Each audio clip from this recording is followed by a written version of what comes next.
What do we have here? Look at this guy. Look at this. Sir, what are you doing? Hey, security, security. Kick this man out of here. What so is when you see this, are you the a bears spy? are supposed to attack. When you're a spy, you're supposed to be undercover. I got all my notes. I got all my notes. Look at this guy. We got Bears and Packers taking pictures. Let's go. We got Bears and Packers taking pictures here. Yeah, take a. Got a Matt Nagy autograph on his head. There's always one. Oh my goodness. There's always an uncle you don't claim. We found him right here. Yeah. Look at this guy. Boo! Everyone, boo this man! Boo! All right, sir. What's your name? Oh no, wait, we ain't gonna go. Name, date of birth, license and registration. Yeah. Finally, yeah. There you go. Both bad guys. Both are bad guys. Day sucks. Let's go.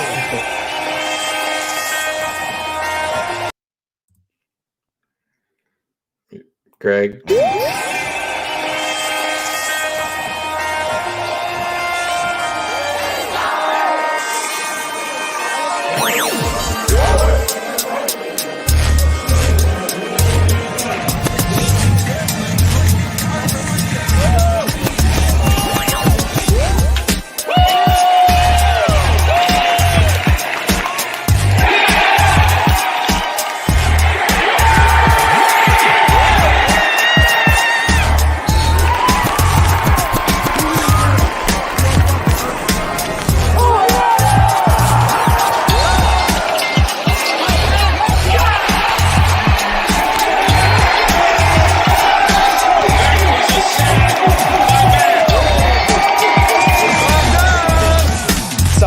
The Bears, they started this new tradition last year where they celebrate their wins the correct way. Bottle and Sylvie, ESPN 1000, don't miss it.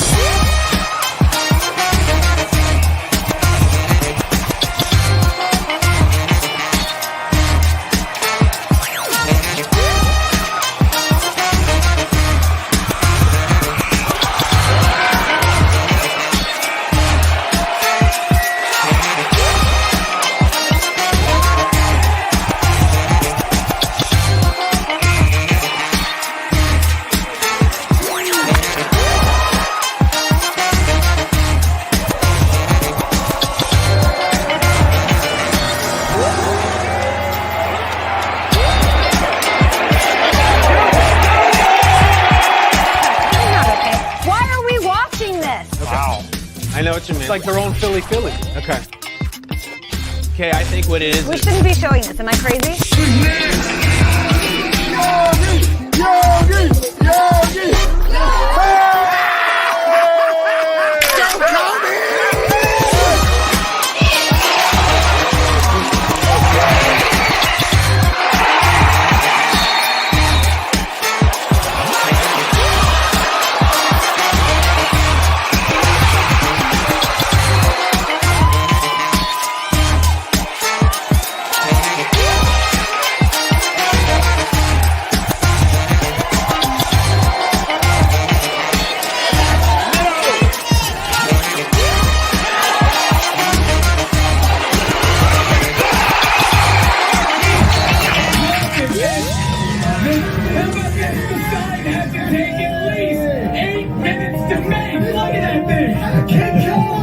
What a great sign that is. What have I told you? 17 minutes of rain would wash away 108 years of drought.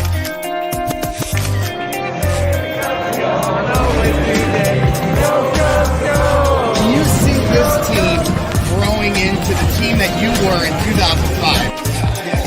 Great practice, everybody.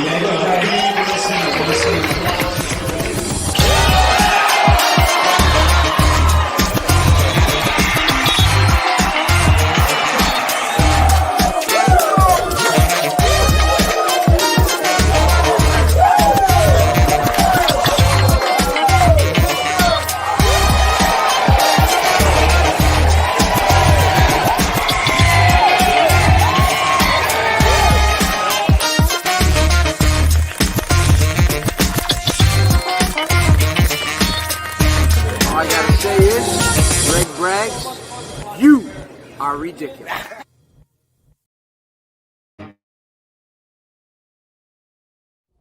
Long snappers are the ultimate anonymous and unsung heroes of football. No successful punt, extra point, or field goal can take place without a great snap from the long snapper that gets it all started. The Patrick Mannelly Long Snapper Award will shine a bright light on these unnoticed but essential components of football and provide rare recognition for the impactful role they play in today's game. This will be the one award and night that a long snapper will actually want the attention. We present to you the Patrick Mannelly Long Snapper Award. There it is, ladies and gentlemen. That is why we are here tonight on a special Tuesday edition of Braggs in the Stands. I am your host, Greg Braggs Jr. This is my co-host, graphic design extraordinaire and producer, Jacob Ovanek. And we're here. We're excited for tonight. It's Packer week. You know, you saw in the pre-show me giving a little crap to a Packer fan at the good old days of Bourbonnais. And, I'll tell you what, back in the day, going to Bourbonnais to see one man, the myth, the legend. I don't know. His stream seems a little tight. I don't know if his internet's right. We'll see if it's you, man. It might be me. We'll get it right. Picture looks fine to me. Okay. All right. I'm just making sure. Without further ado, this is exactly why we're having the show here today. Number 65 in your hearts, the longest tenured Bear in franchise history, Patrick Mannelly joins the show. Welcome to Braggs in the Stands. How you doing tonight, Patrick? I'm good, man. All right, so I apologize. I'm a little late. I'm a little excited. Oh, it's okay.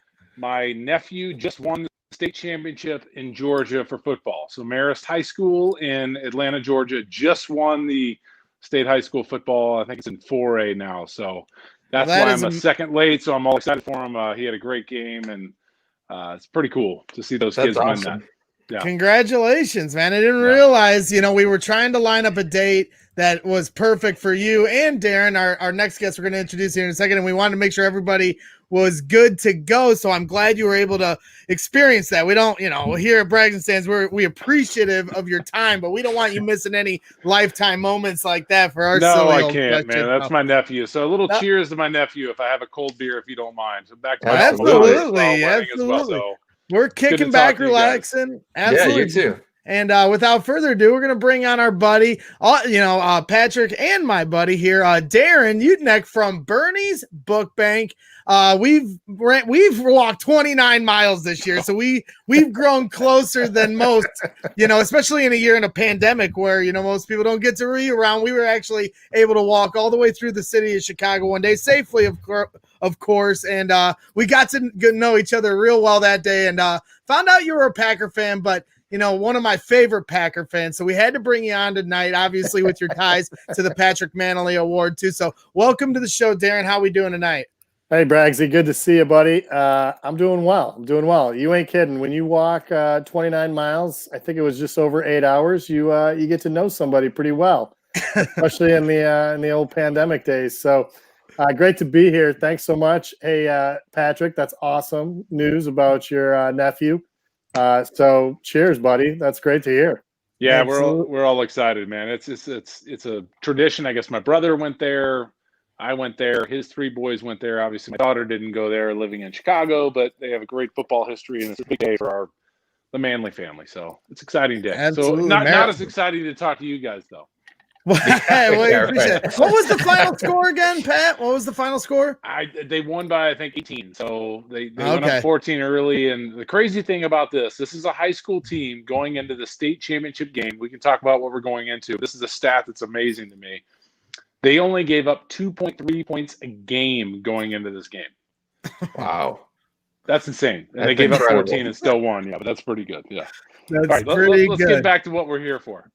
Absolutely. And without further ado, like I said, I want to get into, the whole Patrick Mannelly Award, but I did want Darrin to give a second to explain his tie to the Patrick Mannelly Award, because as I said, we did that walk, Darrin, David Kaplan and I, and, we 29 miles you guys raised $100,000. And Darrin, why don't you explain exactly to the, people watching right now, kind of the work you do, because I know you and Patrick work hand in hand, and this is tied to the Patrick Mannelly Award, of course. and how that benefits, the kids here in the Chicagoland area.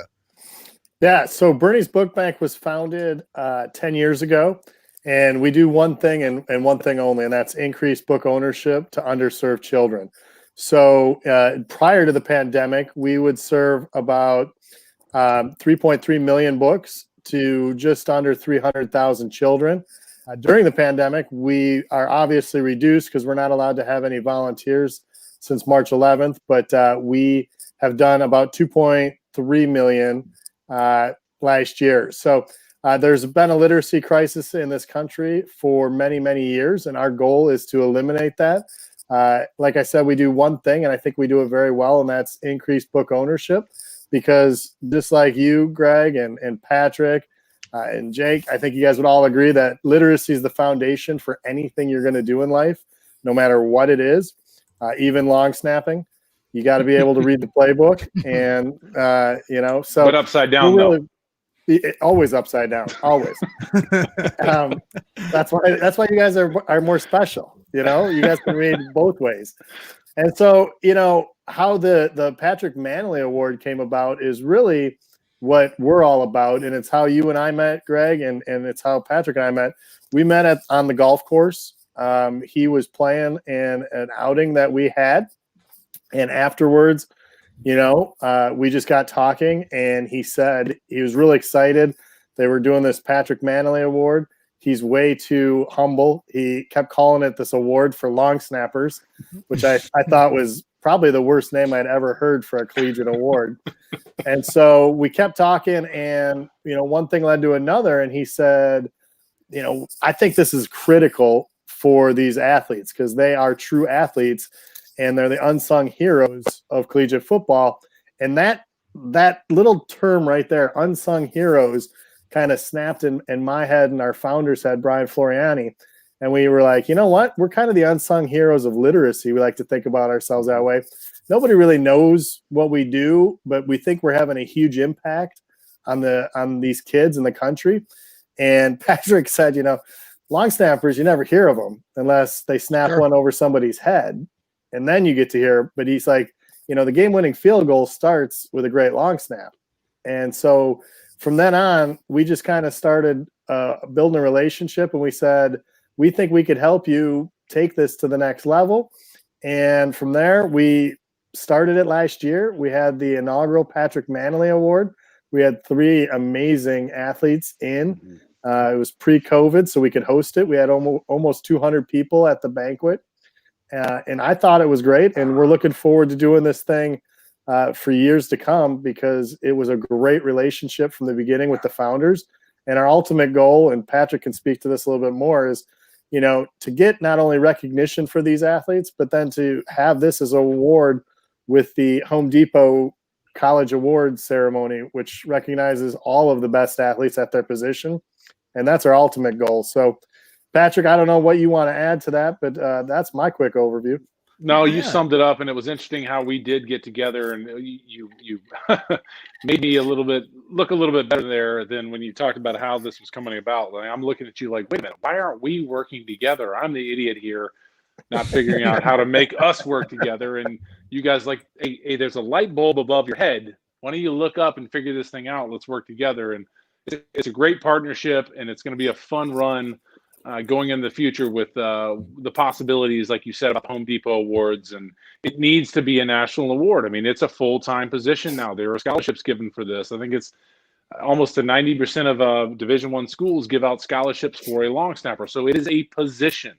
And I got lucky to get into the NFL when it became a position, but now these kids are, reaping the benefits of getting a scholarship and training when they're 9 years old now to start to figure out that this is a position and pretty good at it. And dang, these kids are really good. Right. And, you are the perfect person to, represent this award for these college kids. And as you guys mentioned, last year, you were able to do it in person. And this year, you're going to have to, you were throwing a curve. We were all throwing a curveball here with COVID. So you're going to do a virtual award ceremony next Saturday, January 9th at 4:30. So anybody can watch this, right, Darrin? It's not like a, invitation only event, correct? No, we want everybody and anybody who's interested in collegiate football to check it out. we partner with another guy that I know you're very familiar with. David Kaplan is our MC for this event. Okay.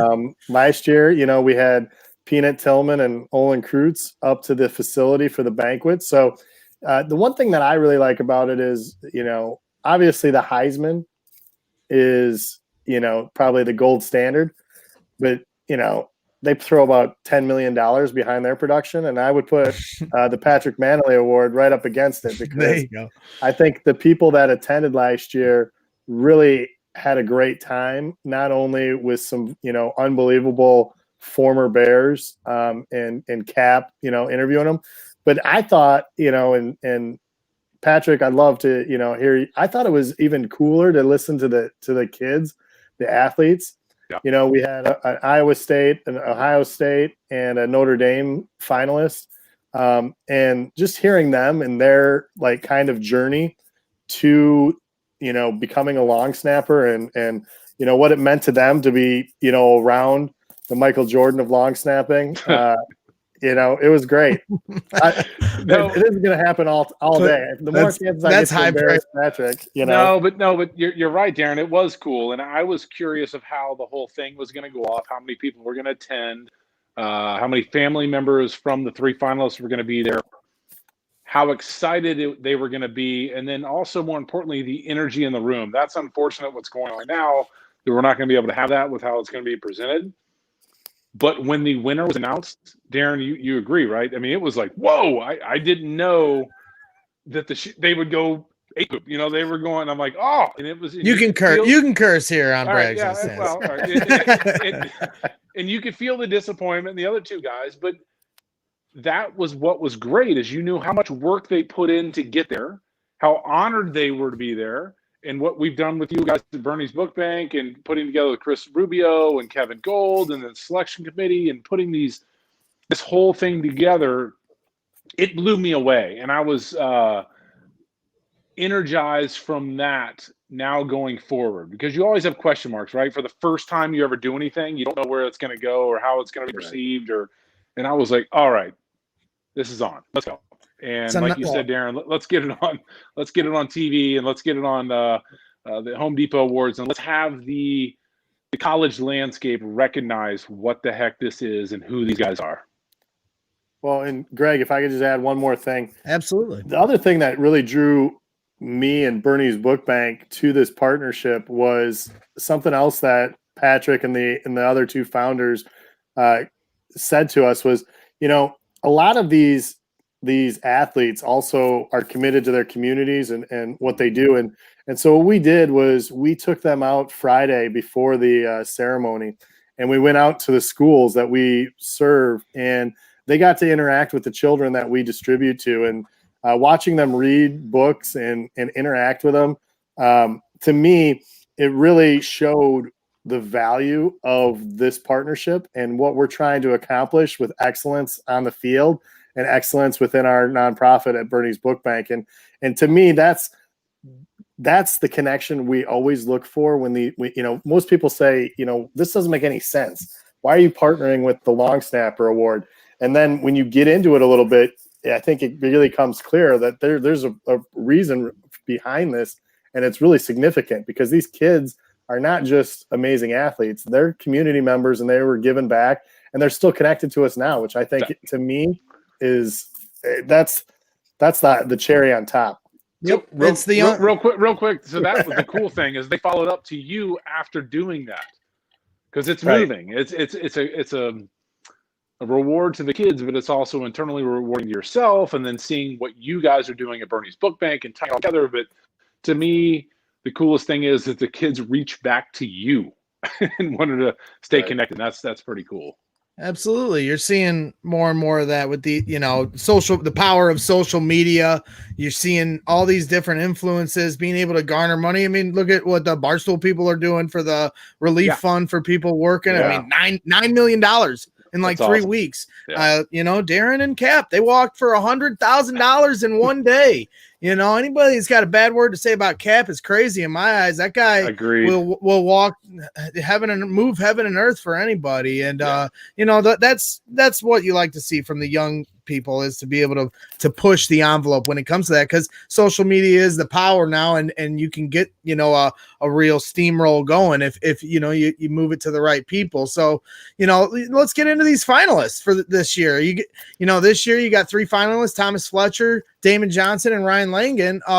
You know, what have you seen from them, Patrick? And you know, what excites you about, you know, these guys as finalists for your award, the Patrick Mannelly Award? All right, so I said it last year, and all of these kids and all the guys going into the pros, all these college kids, they're so darn accurate. So they've taken this craft and skill and they've just perfected it. So all of them have done it. So it's very difficult to figure out who should be the 3 finalists. It's very difficult to figure out who should be the 10 semifinalists and to break down that list.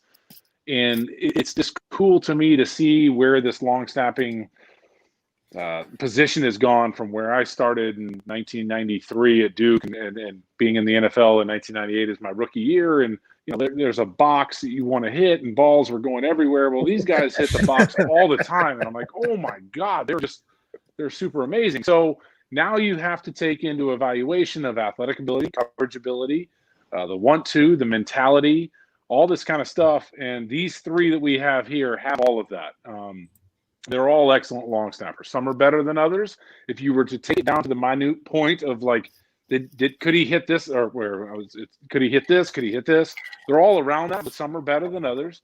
And what's kind of neat is we've put together a great selection committee who can truly evaluate these guys and give their opinion and thoughts and their vote on who the number 1 long snapper is. And it's fun, but all 3 of these guys are deserving, and it's going to be in the selection committee's hand, and they're going to pick them. And they did a great job last year of picking John Shannon. The 2 other guys are very good as well. So it's going to be fun to see who they pick. So, you know, for me, you know, I'm learning as much, you know, today as I've learned about long snapping in my entire life. Right. No offense, Patrick. And, you know, here in Chicago, we've appreciated your craft because you're a legend as far as Bears fans are concerned. You know, all the way 16 years on the team, you're going to get that. But, you know, I was looking at some, video of, you know, Fletcher from Alabama, his technique here. Yes. Talk about kind of what it goes into a clean snap like we're seeing here. Oh, that's a good question. Well, that's a darn good snap. Mine is 99 punting, but I like that. But that's the fun thing about college now. These college punters and kickers have like 80s numbers. But it's a whole technique. It starts with a grip to the release and then being able to hit the same spot all the time. And then being athletic. In college, you're not asked to block like you are in the pros. So that's weighed on in our evaluation of these guys, but it's not heavily weighed on. But it's just about, like, you just, that thing was on repeat. So it's like hitting that same spot all the time. And yes, that was a repeat video, but you could do that for the next 20 of them and he's hitting the same spot. And most of these kids do. And that's what comes down to evaluating these guys and putting them where they are. But it's just being able to do the same thing over and over. And I'm a golfer. And I'm wearing my golf attire now, but it's being able to, you know, put the golf ball on the center of the glove face. And I'll talk about the colors I'm wearing later, Darrin. Hey, Braggs. Ugly colors. But let me finish real quick. So it's just about being able to repeat the same skill over and over and over under pressure situations, dealing with, rushes and all that kind of stuff. And these kids are just so good at it now. Absolutely. So, you know, like you were talking about, you know, you're kind of in the history of long snapping. And ironically enough, you know, we have you on today and Jack Silverstein releases this story about George Berman. Right? Yeah. And I'm able to I'm thanking him on DMs like, hey man, thank you. Cause now I'm actually going to sound like I know what I'm talking about tonight, as opposed to, you know, just rambling like a moron like I normally do. But I learned so much from this. You know, you were the first ever long snapper that was drafted specifically for long snapping. And it, you know, the origination of long snapping came from the Chicago Bears, a guy that grew up in Whiting. I'm from the region. So it was neat to learn that history from Jack today. An excellent article for any of you watching right now. You know, what did you learn from Jack Silverstein's article that maybe you didn't know? Because I noticed in the article he had mentioned, after interviewing a few people, that his, you know, George's story was kind of lost in the history of time. And it seems like Jack kind of put a nice spotlight on it. You know, your thoughts on that? I'll be honest, I haven't read it yet. but I feel like I've read it because we talked a long time, Jack and I did. So I guarantee you when I read it, I'll be like, yep, everything we talked about, because we were kind of fact checking stuff, and then I was wanting to learn stuff, and I'm picking his brain on stuff, and just floored by it. It's a really cool thing how his energy to go forward to put this thing together and put it all together. So to be honest with you, I haven't read it yet, but I guarantee you when I read it, I've already read it. Does that make sense? Mm-hmm. Oh, absolutely. So it's just really cool that he's grabbed it and gone forward to find this. But I'm more excited to read the story about George and find out his whole story. So I know it, but I want to get more into it. And it sounds like it's a very long piece and really detailed. It is. It's remarkable. And he had 2 different lives, in education as the dean in Syracuse, and then, his whole 9-year football career, and, in the web of different coaches that he was under, getting flatlined by Butkus. And then he's, passing legislation, this guy, he's like walking on the moon. It's an incredible story. And I just loved that, you were tied into it by the end of it, because all these coaches that were influenced by him ended up coaching you, a guy like Dave Tobe, who was one of my favorite coaches, going back to Bourbonnais. And, it's just cool to see that part of history and how you're a part of it. And that's why, to me, it is perfect that you are named after the award. And now, college kids can understand your history, because then it can go back all the way to the very, inception of special teams and everything else. So like I said, I really, really encourage anybody that's watching this interview tonight to read that article. It really ties everything real nicely, So to talk a little bit about your career before we get into our Bears-Packers rivalry, Patrick, your memories as a Chicago Bear. I was going to say, maybe not the memories of the frosted tips in the hair, but it was the Justin Timberlake look, Yes, I love Look at you running with Mike Brown. I found some good stuff on Fox. You may find some amazing things on YouTube, but like I said, you're the longest tenured Bear in franchise history. So what are some of your favorite memories, before we get into yelling about whether or not these particular Bears will make the playoffs, but what were some of your favorite memories as a Chicago Bear? Well, we all talk about it, and all of us do that were there for I guess it would be in 2007 when we did win the NFC Championship and go to the Super Bowl. That was just magical, having Miss McCaskey up there and the snow falling and being able to win it the way we did, where we knew we were going to win, and you could enjoy the fourth quarter saying, oh my God, we're going to the flipping Super Bowl. Like that made it even more enjoyable than saying, you throw a touchdown pass in the corner and you win it that way. You got to soak it in the entire time. For me personally, I can go back to my very first snap against the Jacksonville Jaguars in 1998, and I'm looking upside down at Todd Sauerbrunn, and I'm snapping it towards the north end zone. And I was like, holy shit, I'm in the NFL. I literally felt that. I'm like, I'm in the NFL. And it was weird. I don't know why I did it, but I shouldn't have done it, but I'm glad I did it. But I kind of took a snapshot in my first snap in the NFL, and still it was successful and worked. And I was able to kind of take myself out of the box and then get back in the box and work. So to me, that was kind of cool. That's one that I remember vividly, and I could probably draw a picture. It would be ugly, but I could still draw a picture of it. So that to me is a great memory. How about this memory? Because I know, as far as, pressured filled kicks, this is Braggs in the stands. Normally it's a shot of my video at the game, but this is a video from the stands that I want to share with you, and then maybe talk about, the pressure behind snapping this ball, for the game win.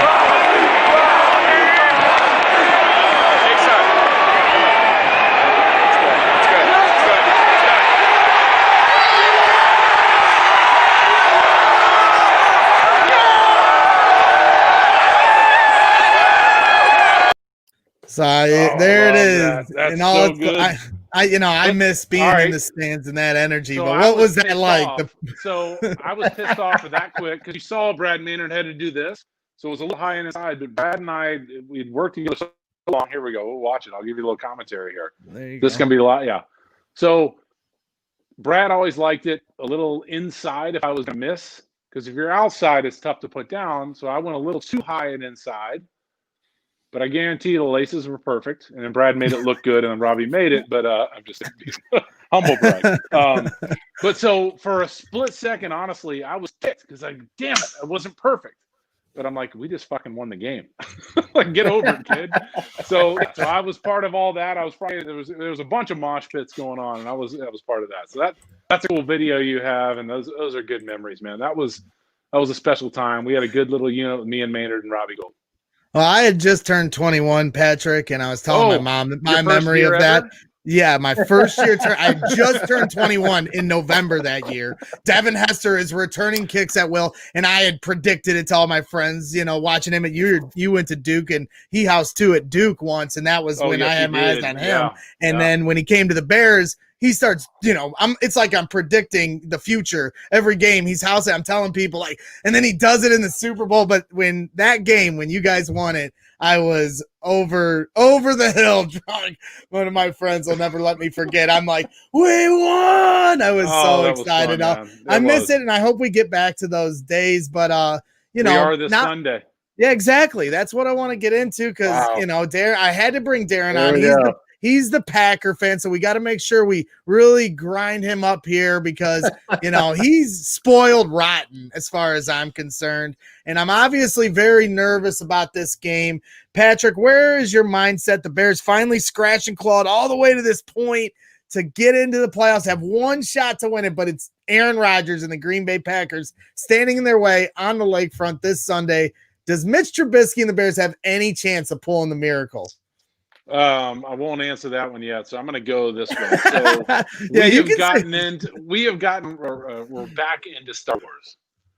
So, the Jedi mind trick. So there's a reason why I'm wearing these ugly colors. Okay. So I'm going to do that. What do they do this, right? To the Jedi mind trick, like to mess with the Green Bay team to somehow we can deal with them. But no, Green Bay is playing so good. I mean, Aaron Rodgers is on a different level, and it's impressive what he's done.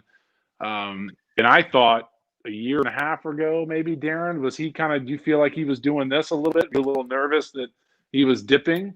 Well, shoot, he's done this.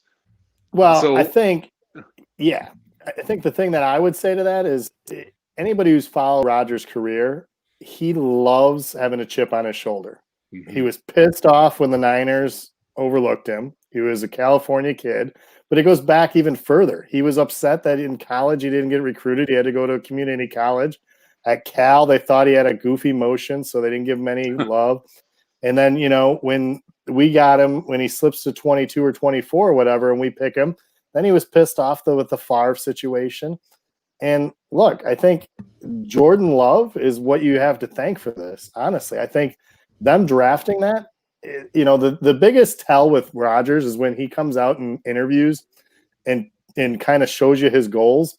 And this week when he said, he wanted to win the 3rd MVP, that's just a big, if you doubt me, this is what I'm going to do. So I think it's going to be tough sledding on Sunday, obviously. But look, the Bears have had our number the past couple of years, as much as I hate to admit it. And as we're going to have it. We got one on you in 2018. But let me ask you this, Patrick, because, I do think one thing that has coincided with the resurgence of Aaron Rodgers, not that anyone's surprised that he's back and playing as good as he is, but Matt LaFleur, who was questioned in his first year as head coach because everything wasn't gelling, now all of a sudden they're cooking. And there's a lot of the stuff of what you're seeing the Bears are running, dare I say. I'm no football expert, but your thoughts on now, because the Bears have changed their philosophy and are moving the ball.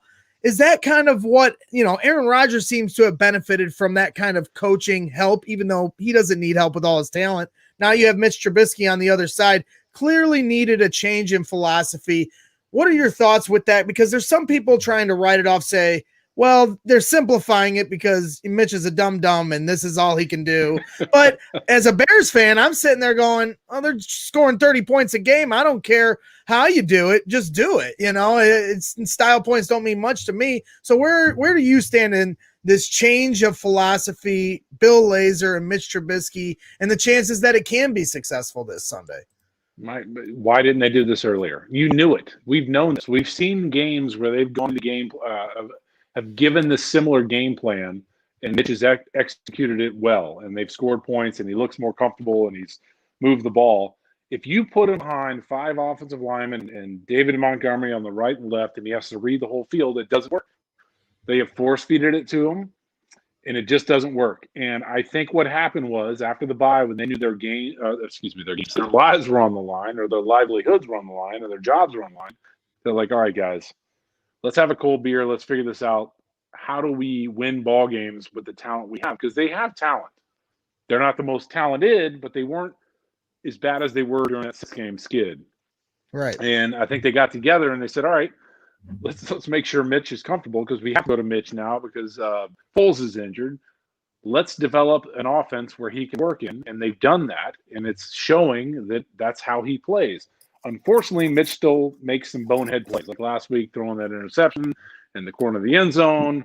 I went back and watched the first Green Bay game. He threw the double interception and double coverage to Mooney, and like, what are you doing? Like, so that's going to happen. But what they're doing to me is they're limiting that problem. But this should have been done before he was benched. Yep, that would have solved a lot of problems. It's interesting, or all of 2019. I felt like this year they came in with a different kind of sense of how they were going to play, and then they pulled the plug on it and let Foles come in. And I feel like the irony of the whole thing is Matt Nagy may have never truly changed his philosophy or given up the playbook had he not benched Mitch at some point to understand that it wasn't just a quarterback problem. And so it's been interesting to watch this evolution, and you hope as a fan that it's not too little too late. But where do you stand on that? Because, 4 weeks ago, I think everybody was ready to clean house. Everybody did. And now everybody. Now, even some people probably in the front office. Now you got reports that Matt Nagy is coming back. Well, I kind of laugh at that, because if Nick Foles doesn't get hurt and Mitch doesn't come back and save his job, now you're telling me Matt's going to come back and Ryan's going to come back, but Mitch is not. Some of all this is very interesting to me in the fact that the whole balance of their franchise lays in this one game. Do you think, how much do you think George is putting into this one game? That's a great question. Go ahead. So I'll steal it from you from there. So, Hub Arkish and I did the pre and post game show, and we have this question all the time. And I kept saying during the 6-game losing streak, remember this feeling. Always remember this feeling. And I'm talking to George McCaskey and whoever's in charge of making the decisions, because going forward, who they're going to play, they beat the heck out of them. And they should, because they're more talented. You look on paper, you look on tape, they should win. But they haven't played a real team since that 6-game losing streak. And the ugly one was Detroit, but before that. So now you have a true litmus test right in front of you. So what happens if they go out and lose 50-10? Right. That's where Waddle said it's very fluid. What if they drop another 40 points? What if Mitch goes off? It's so, and it's amazing that we forget about that 6-game losing streak. No, because I'm sure they were thinking about. I'm like, oh my God, McCaskey's going to fire him. They never do that, right? They never fire a coach or a GM during the season. I was like, this right now, it's that bad. So is it an indictment on Matt is it an indictment on Matt that he had to give up the play calling in order for the team to be better, or do you give him credit if they make the playoffs? How do you stand on that? I give him credit, because think about it. Was his 3rd year as a head coach, or he's a young head coach. He's still learning how to do it. He's learned under Andy Reid, who he was always the play caller, head coach, and then learn from him to give his play duties over to another guy if it wasn't going well. So for him to step back in that situation where they're possibly going to get fired, well, you got to think about this too. There's wives of these coaches. There's kids of these coaches. So there's discussions that go on like, man, I just bought a house. I don't want to leave here. How do we fix this thing? So Matt Nagy's like, hey, I'm in charge of not only the players, I'm in charge of these coaches and their families. And he stepped back, and I think he obviously made the right decision. So I give him credit for that. And the other thing I give him great credit for is after the loss to Detroit, the way they came out and played against the Texans. Guys could have quit. Yep. Guys could have been like, we're done. We're done. This is horrible. And they came out with energy and they played. And I'm a big believer in if players believe in their if Bernie's book bank believes in Darrin, they're going to work harder. Seriously, and they do. So they believe in Maggie and they're playing hard, and I think that says a lot to him. And if I'm the McCaskies, I'm going to evaluate it that way and can move forward with that, feeling comfortable. Go ahead. Let me ask you guys this question. So I think this is interesting. I was listening to Paul Allen, the voice of the Vikings, the other day, and he was talking about Rodgers. And I think this year has shown how, quarterbacks with experience and quarterbacks that understand kind of have been in the league. He said when the two games that Rodgers has played against him, it's like flag football because Rodgers listens to every call because there's no fans, right? So he's listening to all the defensive calls. And then, Rodgers is the king of running the clock down to try to get somebody to jump or do something. But now he's just flipped it. Now he's just running it down because he's waiting for that last call because he understands what they're trying to do against him. And I think you're seeing that like with Mitch. He doesn't have that much experience even dating back to college. I think he started, 13 games in college? Yeah. Yep. And so I think this is kind of exposing some of those quarterbacks this year because, Rodgers is putting up just goofy numbers, right? I mean, he's putting up Nintendo numbers. And it has to be something to what Paul Allen was saying where, when you're that good and you know your craft that well and you can listen because there's no, like Minnesota is one of the loudest places to play. Right. Mm-hmm. And he's hearing everything, and he's tearing those guys up for 4 touchdowns and no interceptions. There's got to be something to that. Well, let me ask you this, Darrin. You're the Packer fan living in Packers lore of championship glory and quarterback greatness, and to me, sports has a beautiful symmetry to it. Exactly right, Patrick. He wore your jersey on that walk for the last mile, so that's enough for You saw that. I do have to say, in the back of my head here, it's almost like history repeating itself, or I'm hoping, because in 2010, it was the Bears that let the Packers into the playoffs, and Rodgers hadn't won a championship yet. And then all of a sudden there's Aaron Rodgers in the NFC Championship on the lakefront, and now the roles can be reversed. There's almost, there was some talk about whether or not the Packers are going to rest their starters, and now we know they won't. But is there any worry from you on your end, Darrin, that the history is going to repeat itself, but in reverse this time, and we're finally going to get our day? Yeah. Well, first you keep saying fan. I'm also an owner. So I just want Here we go, Patrick. What is that? It means I got a worthless team. That doesn't make sense. What's that? It means I own a worthless piece of paper. It's a donation. It's a donation. Big time. Yeah. So donate that money to Bernie's book bank. Quit giving. Put it to good use. I think you're exactly right. We got to knock out your rival. You don't want them coming back to haunt you. And the best thing I heard is like I said earlier, Rodgers wants the MVP, and it's still, I think, between him and Mahomes. I think he's probably got a little bit of a lead, but we got to knock out the Bears because you don't want them to come back and haunt you down the road. And the Bears are like Patrick and you said, they're playing better ball now. They're getting things figured out. There's no reason not to knock them out right now and rest people. And I was just talking with some friends the other day, and Patrick, I'd be curious to hear what you think about this, but I don't know who started it. I think it goes back to Dungy and the Colts with Manning, but resting players when you're rolling, I think has an adverse effect. And right now the Packers are rolling. That offense is well oiled. I would hate to see them take 2 weeks off essentially, because if they get the bye, right? I think it's dumb. I think it's like feeding the hot hand in hoops. You don't go away from them. You feed it more to see how far it can go. To your point, I think it can go both ways. But what do you think on it? Yeah. You got to know your team, and that's another hard decision a head coach has to make.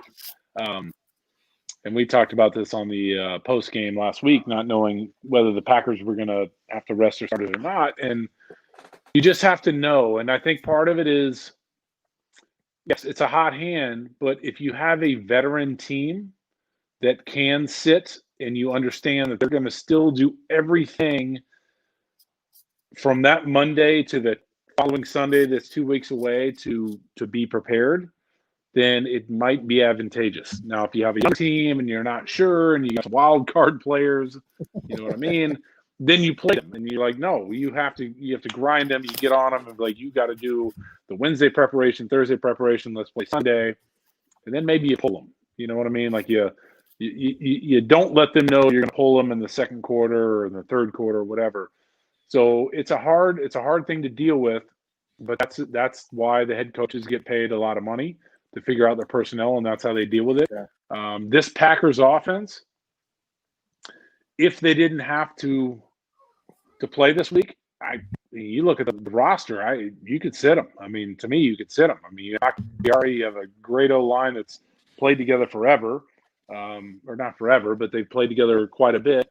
Yeah. Obviously, Aaron Rodgers isn't going to get rusty, and then the only thing their biggest weapon is Devontae Adams, and he's going to be fine. So, right, it would have been interesting had they had to make the decision. I think it would have made preparation for the Bears on the Bears end of things much harder had they not known whether or not they were going to play their starters or not. I almost think it's a blessing in disguise that they know they're coming with their guns, because now the Bears can do what they should do and be ready to win a football game, not hope you're going to beat backups. Nobody, I mean, Patrick, would you ever wanted to make the playoffs that way? I mean, I think you'll take it. Yeah, you'll take it. I'll give you 29,000 if you knew you were going to win. That's the playoff check.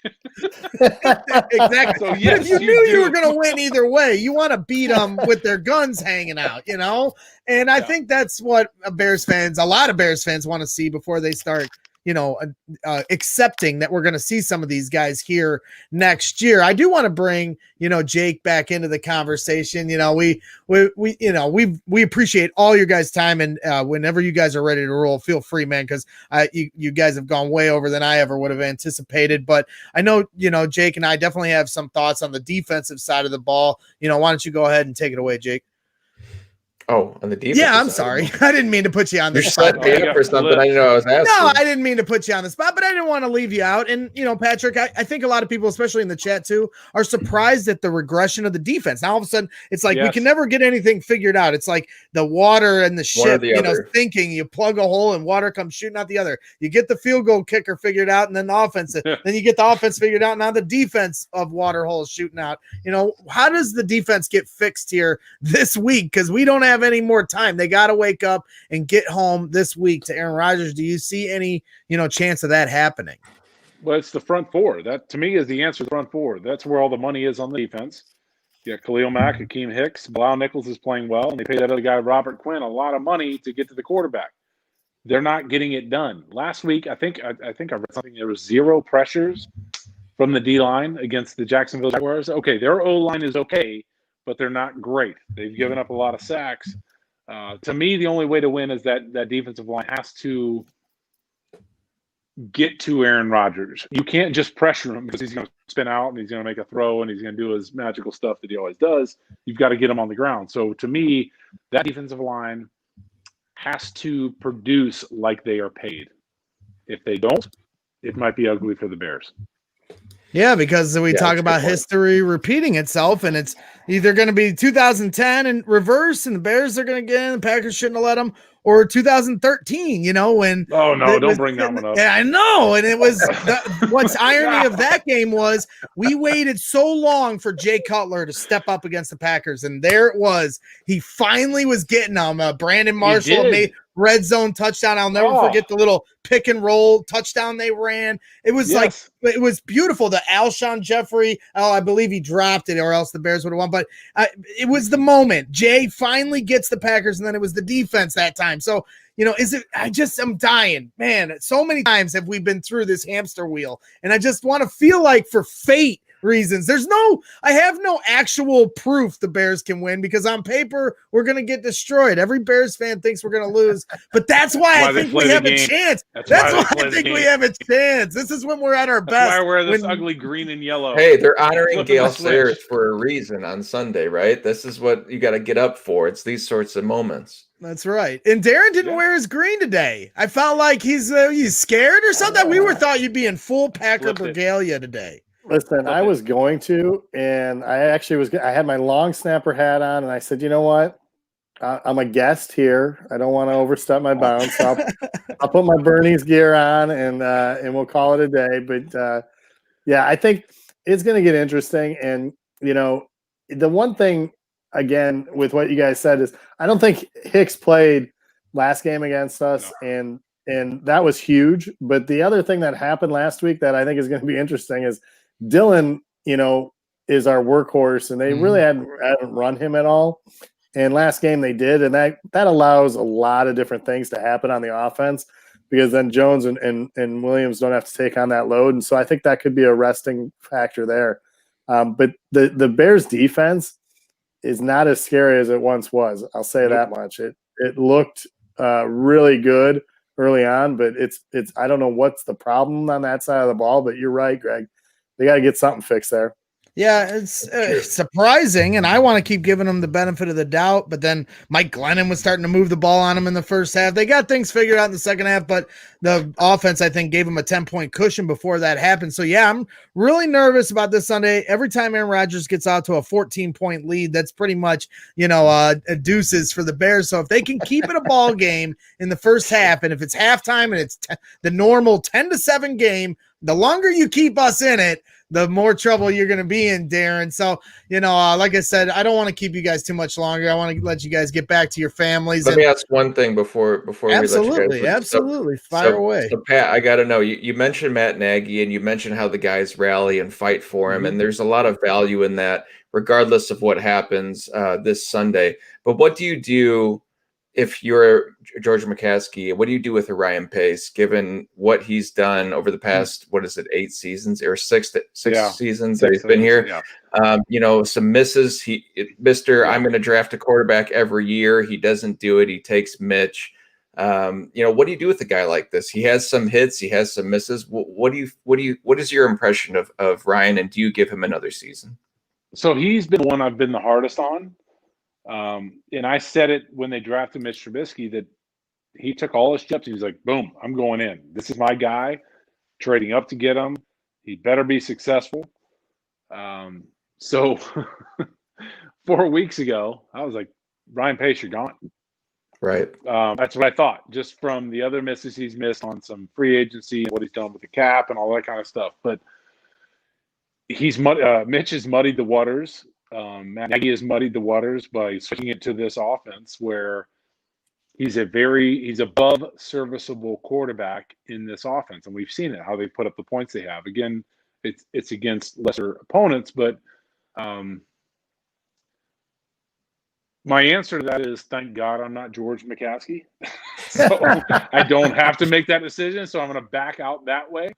But it's a tough one. But I'm telling you, 4 weeks ago, I'm like, they're all gone. Let's rebuild this thing. Let's do it. Let's bring some fresh voices in from the coaching standpoint, from the GM standpoint, all that stuff. But Ryan Pace. So the honest answer about Ryan Pace, he would be, if I'm pulling trigger on either of those two, he would be the easier one to pull the trigger on, just because his resume and what he's not done, how he's missed on a lot of things, and where they are positionally in the salary cap with the Nick Foles situation and the Robert Quinn situation. So that's where I stand. I disagree. I say lifetime contract. I bet you do. We ain't asking you, Mr. Owner, over here. Our first owner of a football team. When are they going to bring McCarthy back? They need to bring McCarthy back up north. Good riddance. He served his time. Yeah, it will be interesting. I just want the Bears to, finally, exercise the demons once in a while. Look at this. I got this. I found this from YouTube. Oh, geez. Patrick, look at you snapping this ball on the Chicago River to Peggy Kaczynski. Look at that. Bam. You know it. You nailed it. She's like, wait, what? You did what? Like I said, I learned more about Patrick Mannelly. I learned more about Patrick Mannelly today and long snap.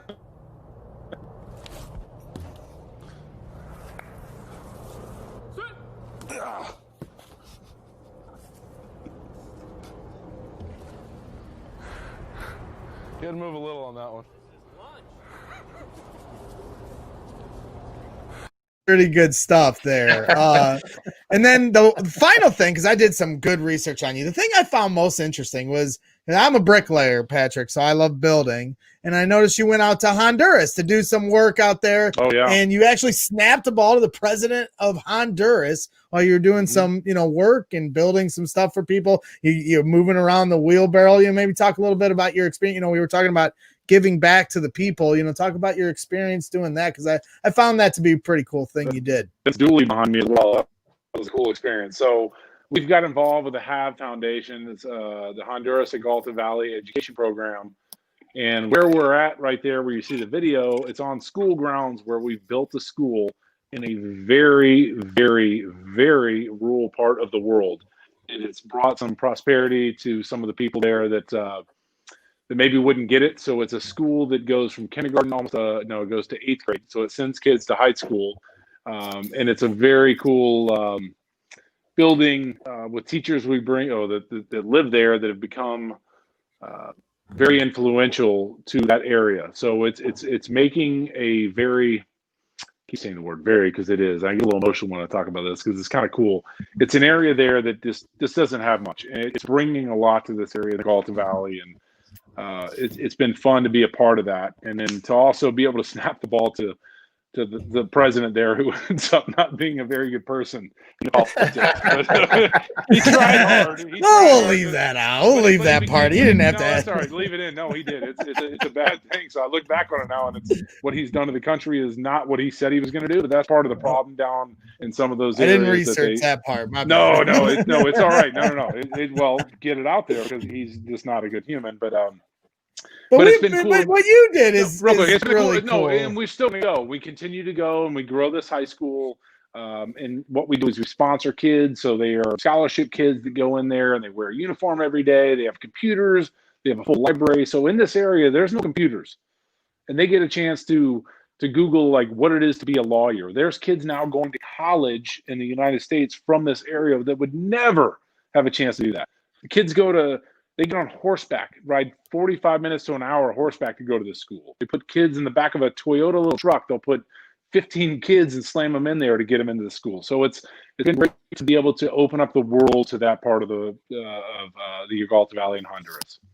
Yeah, it's important stuff, and I wanted to highlight it because as I was doing my research, I appreciate that. Sure. No, it's really cool. And my wife's a nurse; she went to Haiti once, and these underdeveloped countries that need our help, and for you to go out there and step up in that way is really cool. Because, like you said, some of these, you see the video, and these people live the means by which they live compared to us. You have no idea. They find a way, and then you said, you give them a cookie crumb of internet service, and now all of a sudden there's people striving to become doctors, nurses. Yes. What you guys do at Bernie's Book Bank, Darrin, it's the same thing. It's giving a little bit and then watching. Some people have all the resources in the world and don't do anything with it. I had the whole town of Crown Point get me through high school and I barely made it. And then you got other kids that get a little bit and can make themselves a doctorate out of it. So I admire that and admire guys like you, Darrin and Patrick, that put yourselves out there and help those people, man. So I wanted to make sure I shouted that out. Let me, if I may, I'll spend 2 seconds here.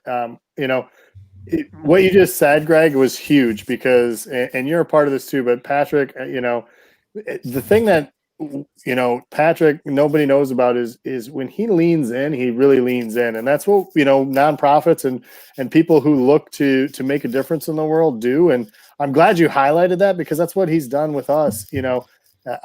I hesitate to say this, but I'm pretty confident, and he can yell at me later, but if we removed his name from the award, he would be just as involved in the Patrick Mannelly Award and in Bernie's Book Bank. He serves on our board of directors now, and it's just another commitment. But, I'll also highlight you for a second. I didn't know you from a dirty shirt, Greg.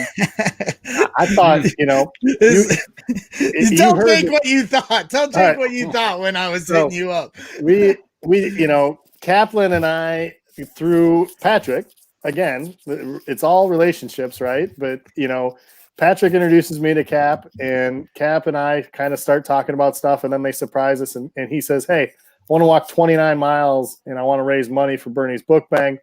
It just so happens to be it was on my birthday, my 46th birthday.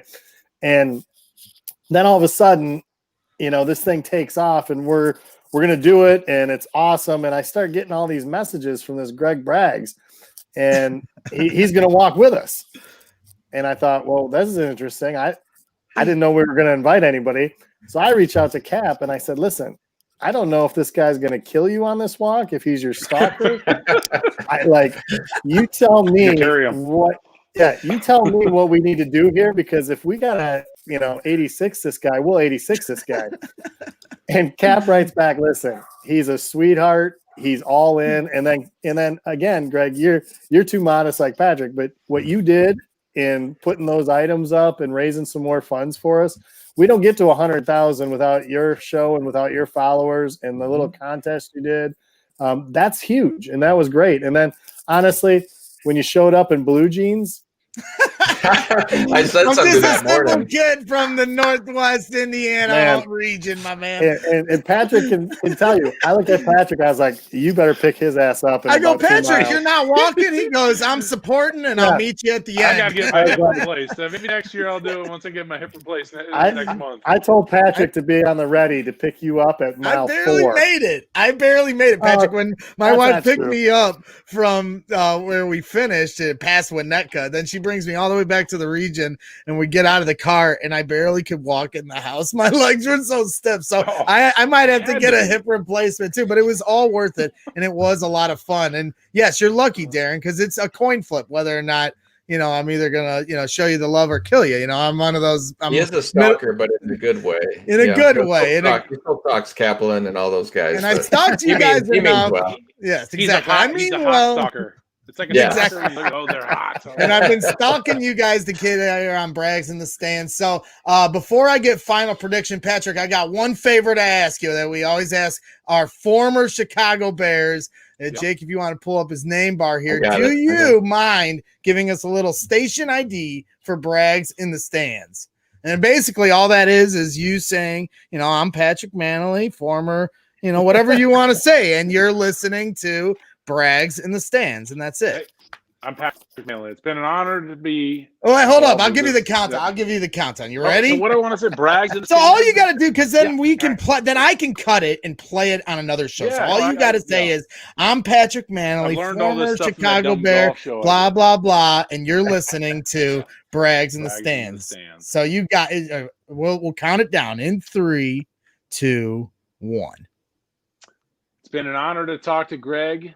No, let's do this. Cut again. Cut 2. Take 2. That's all right. Akeem Hicks did 9 takes one time on a show I was a part of. So you're Akeem Hicks took him 9 takes once on Bears Bar. So you are 8 more. As long as you get it before 9, you're not. You'll beat that. So like I said, I'm Patrick Mannelly, former long snapper of the Chicago Bears, the baddest motherfucking mullet wearing person on the planet, and you're listening to. What am I listening to? What is this podcast again? Braggs in the Stands. Oh, I got you. Braggs in the Stands. Right up in the corner for you. All right. So just to make this hard on you. All right. Oh, it's written right there. Oh, I see. It's right there. Yeah. All right. In 3, 2, 1. Hey, Patrick Mannelly here, former Chicago Bears long snapper. You were listening to Braggs in the Stands. Boom! You nailed it. Love See? It. That wasn't so hard. Sorry to put you on the spot. No, we appreciate it. And now I'll play that. On our next show, that's how we'll start it. And people will be like, man, this dude's awesome. Braggs knows Patrick Mannelly. And I'll be like, yes, I stalk him. And then you'll have to put up with me here in a week for this long snapper award. Again, you guys, that was fun, man. That was fun. Yeah, it's a lot of fun. Why don't we get a final? Patrick, you don't have to give away your final score prediction if you don't want, because I know you do a pre and post game and you do a great job. I can't give on that 670 score, so I won't expect you to give away the goods. But Darrin, I will put you on the spot, and I swear to God, if you pick the Packers to win, you're never allowed. But no, I'm kidding. But Darrin, what are your thoughts going into Sunday? Are you scared? In your final score prediction? Final score prediction is 30-17. The green and gold march on, get the number 1 seed, and all avenues to the Super Bowl go through the frozen tundra. I am a little nervous because I always am, but that's good. I don't see it happening, fellas. Well, that's not good. I don't like hearing that out of you, but I do feel like you wore a Bears jersey this year. This is Cody I White. don't know. Cody White There you jersey. are. This was the end of the walk for those of you that don't know, and you got to wear Patrick Mannelly's final jersey he ever wore. Now, like I said, there's symmetry because that was the Randall Cobb game that Patrick does not want to talk about ever again. But I just feel like there's some demons that have been exorcised here. And then you, a Packer fan, wore the jersey. So I don't know. I'm just saying some crazy, mysterious things are at stake here on Sunday, and I'm looking forward. And if the Bears win, I am going to be just incorrigible on Twitter. So you'll definitely have to hit that mute button real fast. If Mitch throws a game-winning touchdown. If Mitch throws a game-winning touchdown, you'll have to just block me on Twitter because I'm not going to be fun. No, I'm kidding. You guys, I love it. Really appreciate an hour-long, unbelievable. Darrin, you could become a really good friend of mine here this year. It's been a pleasure getting to know you. And Patrick, of course, I've always, admired you from a distance at Bourbonnais, screaming at you guys at camp. I've missed those days very much, and appreciate you coming on today. I know you guys have stuff going on with your family, and you guys are busy with your own work schedule, so to carve out an entire hour on Brags in the Stands means a lot, and I promise I won't bug you to do it again until next year. I'll give you 30 minutes next time. No, next time's 10 minutes. No, we don't ever guys, do them this long. This was a blast, and let's go Rams. Yes. Yes. Let's for go the Rams, Bears. because then we get Congratulations on your nephew's championship. And all right, real quick before we get out of here, you want to go full circle? Let's go full circle. Sean McVay, the head coach of the Rams, is the last person to win the state championship for my high school. Okay. And they won today. So we need him to beat the Cardinals, and then we don't even have to worry about losing to the Packers. That's true. Then John Wolford is the quarterback. Hey, I know. That's a hard hey, you heard it here first, everyone. Patrick Mannelly wants his third cousin, fourth remove, to win a game so that the Bears get in. You heard it here first. Hey, man, that's right. I'll take it too. Hey, Marist, we're all family. I want Sean McVay to win to help us get into the playoffs. I love it. That's awesome. All right. Well, we'll let you guys jet once and for all. Thanks again for all your time. And thank you for all the hard work you guys do. We'll catch up with you next week here. That is Patrick Mannelly and Darrin Utynek from Bernie's Book Bank, and of course Patrick Mannelly from 670 The Score, and former Chicago Bear, another former Chicago Bear here on Brags. That was awesome. Stands. It was a lot of fun. Really cool. Just in the last year, getting to know Darrin and the work he does in the Chicagoland area, and kind of go shadowing, whatever you want to say, Kaplan for the day, and seeing how they can get the ball rolling on charitable ideas just was something that really, for how we are here at Brags in the Stands, Jake, I really take a lot of pride in trying to do those kind of things. I'm not here to worry about money or any of that kind of stuff. I'm here to have fun and try to give back and pay it forward. The stuff I'm doing here, being able to talk to Patrick Mannelly, the longest tenured Chicago Bear in franchise history, is enough for me. How awesome is that? The things that people say to us in Twitter about how much they appreciate our work, that's enough for me. So I always just want to be able to try to, do whatever I can to help some kind of charity. We do a lot of work with the Versus Cancer Foundation that my good friend Dave Mays, who had to have knee surgery today, fell carrying presents down his stairs, Jake. But yeah, so he had to go under the knife on his poor old knee. Few people, man. And then Sasha's mom actually broke her arm, fell in her garage. So look out, everybody! Jeez. It's the snow season, but like I was going out with a bang, so be careful. Really, but like I said, just learning from Darrin and those guys, and then being able to have them on tonight was a real thrill. So shout out to those guys for sure. And before we get to Johnny B, because we're going to quickly, do a little Johnny B for 3 segment where we talk about how you can win the Peanut Tillman signed jersey, I do want to make sure we hit up our sponsor, and that is our guy Brian Potter over at Fan Bags. And my mouse wasn't working, so I just hit it with my finger. So that was a great interview, and I'm getting my line, so I am stalling. So of course, you should know by heart now. that Patrick Mannelly and Darrin Utynek of Bernie's Book Bag. Interview was brought to you by Fanbags Cornhole, Chicago's official supplier of professional cornhole boards and bags. Choose from any of their officially licensed designs or have my boy Brian design a custom set using anything from a selfie to your company's logo. Visit www.fanbagscornhole.com and use the promo code BRAGS to get 10% off your entire order. That's www.fanbagscornhole.com and use the promo code BRAGS for 10% off. Step up your game with Fanbags Cornhole. Cornhole. It's in the game.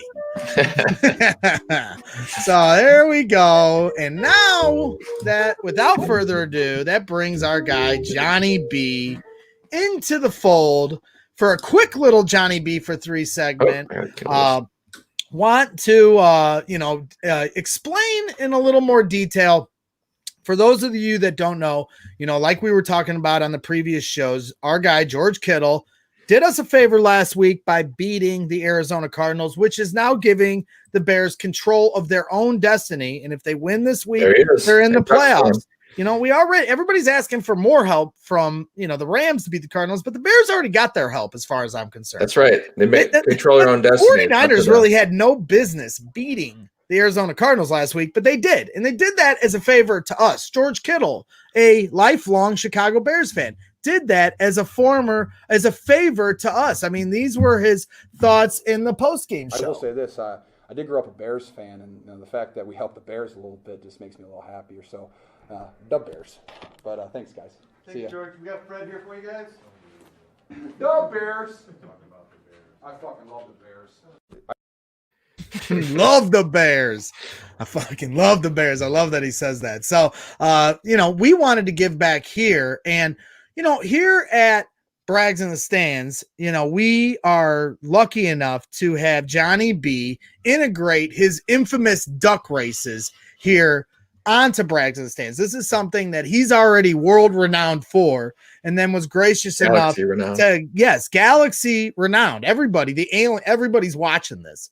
And these duck races are intense. And so Johnny's talking, but we can't. What'd you say, Johnny B? 17 countries view duck races confirmed. 17 different countries that I know about. Now, to put that into perspective, Facebook, because I watched the movie, they didn't get into 17 countries that fast. You have gotten into 17 countries. You're outpacing Facebook. Johnny B's duck races have gotten to 17 countries faster than Facebook. So if you're buying stock, that's what I'm saying. If you're buying stock, you should be buying stock into, Johnny B's duck races. That's all I'm going to say. But to explain how we're going to do this most recent duck race that we're going to have coming up, this is a little information on how you can enter the duck race first. So what we're going to do is Johnny B has, so I'm getting real confusing here with it. I know I am.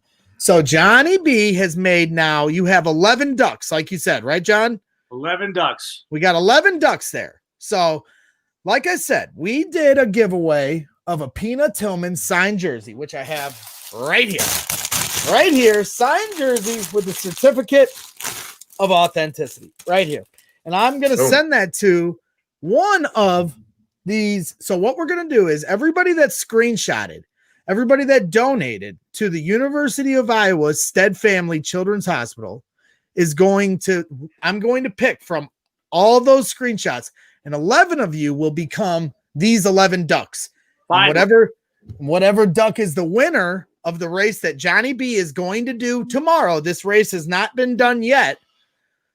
That's going to be the winner of this duck race, or whenever you do the race. It might not be tomorrow. It might be a couple days. So here's how I think a good way to describe it is everyone that enters the rules, as Greg said, to get into it, where he's going to pick 11 names that are going to be the finalists for the jersey.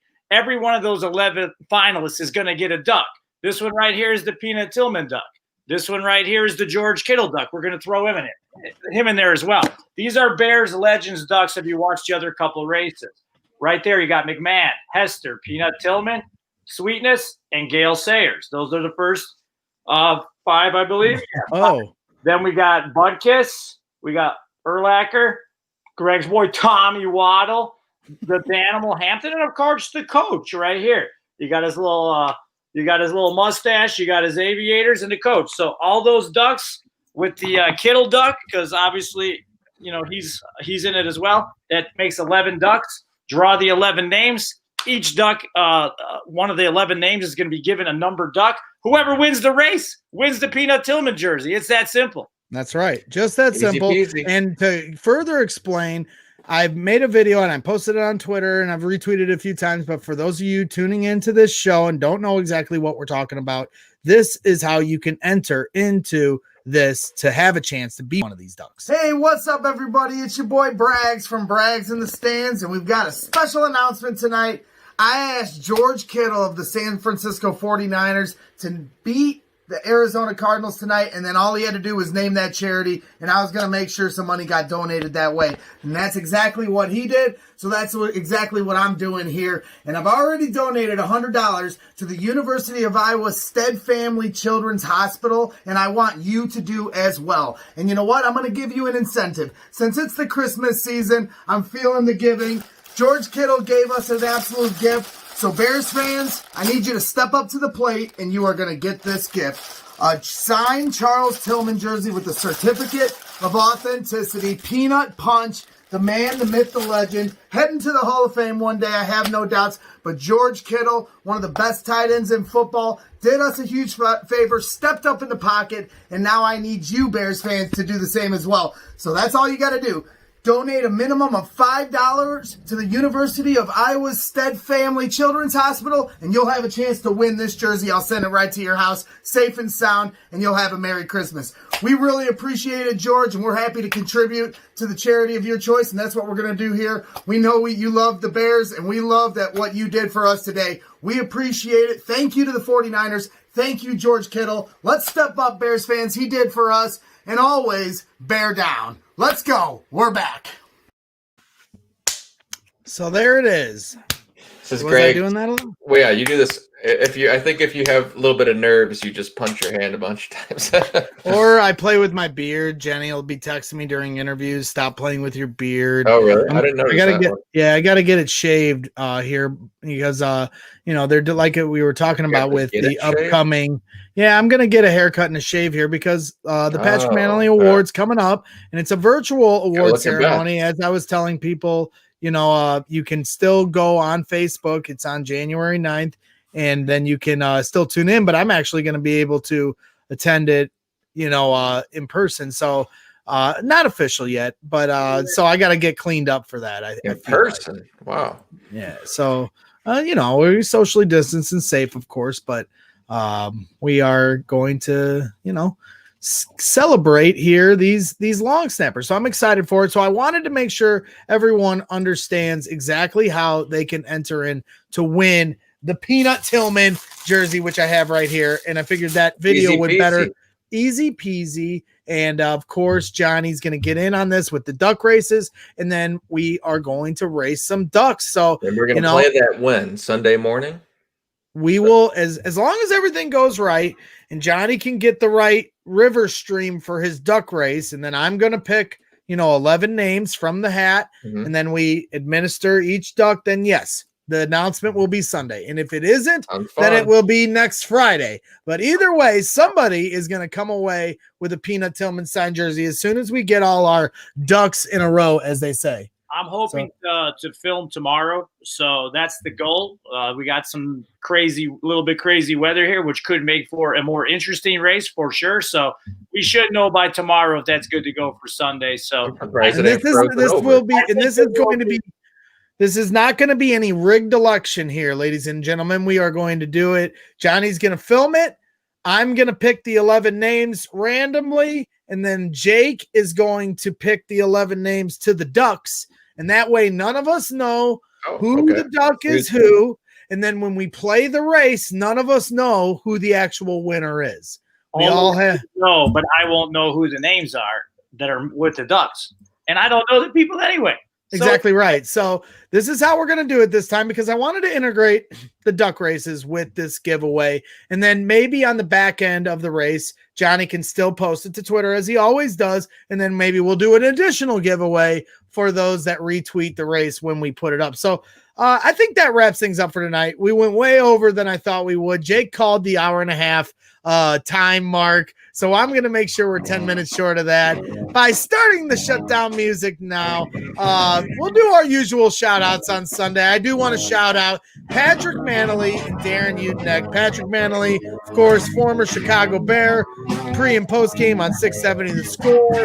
And now the man, the myth, the legend of the Patrick Mannelly Long Snapper Award, which they'll be giving out next week. I want to shout out those guys, Bernie's Book Bank. I want to shout out Brian Floriani, all my good guys over there that work hard helping the people and the good people in the city of Chicagoland area. So really appreciate all their time. Appreciate everybody in the chat hanging out, watching this tonight. It was a lot of fun being able to chop it up with another former Bear here on Brags in the Stands. So enjoy your New Year's Eve. We'll be back on Sunday morning for the pregame. The apocalypse is near.